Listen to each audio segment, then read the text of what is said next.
Kabla ya IPOSA nilikuwa sina ujuzi wowote, nilikuwa sijui kushona nguo, nilikuwa sina kazi yoyote. Lakini baada ya IPOSA nimekuwa naweza kushona nguo, naweza kujiingizia kipato na biashara yangu ya matunda. Lakini na familia yangu ambayo ni mume wangu na mtoto wangu. Kwa naweza kujimudu mwenyewe, najipatia matumizi mbalimbali kulingana na hiyo. Tumeweza kuwauzia watu, kuna dokta tumemuuzia huko na mwalimu. Pedi wamezipenda, wamezisifia na wanazihitaji zaidi.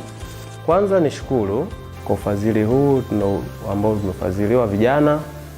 Sihangaiki kama toka zamani. Sababu nakumbuka siku za zamani nilipokuwa sina ujuzi wa aina yoyote, nilikuwa nashindwa kwamba nafanya nini, napata wapi hela. Baada ya kuwa ni mwanafunzi wa IPOSA nikapata ujuzi, nimekuwa na ujuzi wa kushona pedi.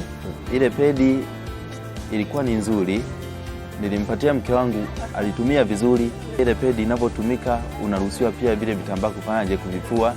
Kwa alikuwa anafua pia, baada ya kukifua kile kitambaa na kianika na kinakuwa vizuri zaidi na anatumia tena kwa wakati mwingine. Kwa hiyo ile pedi ilikuwa ni pedi ambayo iko imara vizuri na ubora wake ulijidhihirisha wenyewe. Mimi kama afisa afya, kabla ya taulo za kike ambazo zinachukuliwa kutoka Rujewa na watu wa IPOSA hazijasambazwa na kwenda kutumika kwa watu mbalimbali katika jamii, majukumu yangu ni kwanza lazima nihakikishe kwamba je, zinatunzwa katika hali ya usalama ili tuweze kuangalia ubora uliopo kabla ya kumfikia mtumiaji.